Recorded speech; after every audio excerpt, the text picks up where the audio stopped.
Man, this game blows. I mean it, this game literally blows. But in a good way. Bubble Ghost is an arcade-style puzzle game where you have to blow a bubble through 35 interconnected rooms in this crazy mansion. You start out in the basement and soon work your way to the front exit.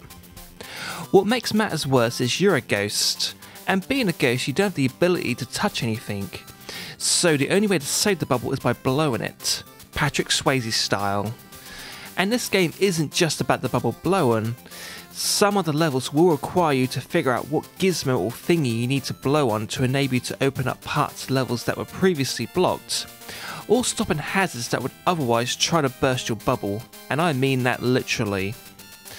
Even when the path is clear and the goal is in sight, just trying to guide the bubble there is in itself enough of a challenge. And all the while, you're controlling one of the cutest 8-bit ghosts of all time.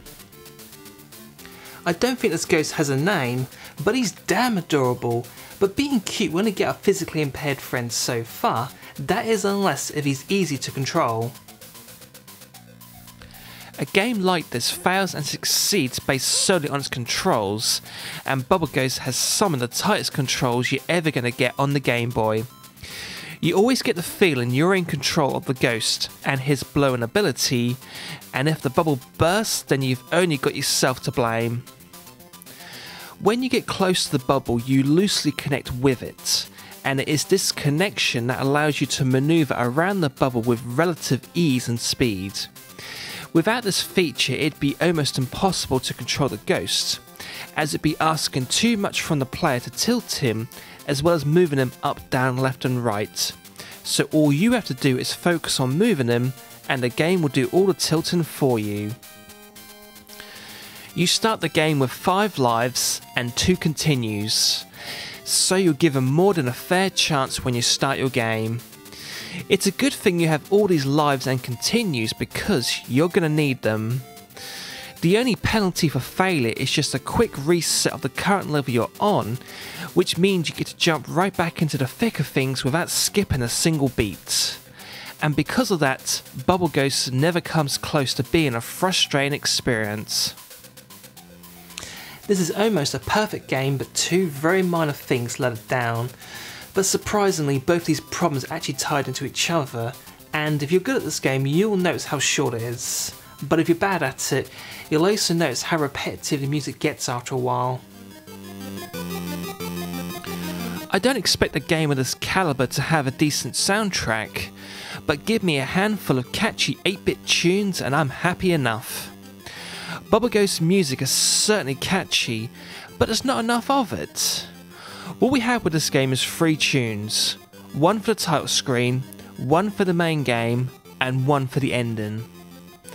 These tunes are retro gaming music at its finest, but they sure do get repetitive after a while. But then again, I've seen Let's Plays where people have completed this game in just over 10 minutes, so I guess there isn't enough of a game to warrant a bigger selection of music. When you think about the music in that way, the only people who will complain about it are those who, like me, have yet to finish this game. Out of the 35 levels, I've only managed on my best run to make it to level 22, but even at level 22, I made it that far in 15 minutes. I know this is an arcade style puzzle game, but it's still a handheld game and should give you sufficient bang for your buck. If I bought this game at full price way back in the day, then I would have complained about this game's short length. But in 2014, you can pick this game up on the cheap, so this issue is kind of a moot point now. Despite the minor criticisms about the excellent but limited and repetitive music, and that this is a short game, Bubble Ghost is a wonderful little puzzle game that succeeds mostly because of its tight and responsive controls. But that's not always been the case with this game, or should I really say, previous computer ports.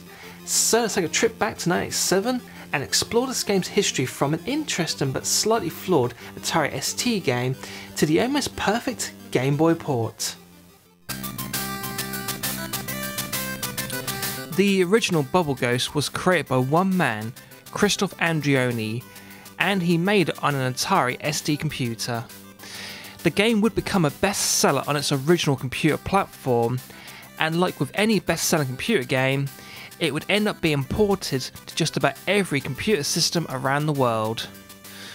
While graphically these games varied, the controls and gameplay mostly stayed the same, but trying to control the Ghost in any of these computer versions was never as easy or as fun as the Game Boy port. The original publisher for Bubble Ghost, ERE Informatic, was bought out along with all their intellectual properties by Infogrames. With all their newly acquired licenses, Infogrames decided to adapt Bubble Ghost for the Nintendo Game Boy and also remake the original game under the new name Bubble Plus for the Atari ST and Amiga. On a side note, the Game Boy port would be the first French game to be adapted and released for the Game Boy. Polycannon was given the job of creating the Game Boy port for Infogrames, and it is strange to think that this French game was remade by a Japanese company. As you can all imagine, Polycannon did take liberties with the original source material, but every change they made ended up being an improvement. They added in some cool but repetitive music. The controls were tightened up, which made this an awesome game to play, as opposed to a cool but slightly frustrating computer game experience. But the most important change Polycannon made was giving the playable character a personality. You could even go as far to say they gave him a soul. The bedsheet look of the original Ghost in Bubble Ghost was very cliche, and it is nice that we are given in the Game Boy port a fun looking character to control who also shows a surprising amount of personality. There are no sales numbers for the Game Boy port, so I can only assume it sold as well as Infogrames expected. Christoph Andreoni, the creator of the original game, only ever created 2 commercial video games in his short career. They were of course Bubble Ghost and GT Turbo. There sadly wasn't any more Bubble Ghost games, but the concept of Bubble Ghost was reused and modified in 2008 for the game Soul Bubbles on the Nintendo DS. So, my final thoughts. Bubble Ghost on the Game Boy is not only the best version of this game, it's also the most accessible way to play this game now.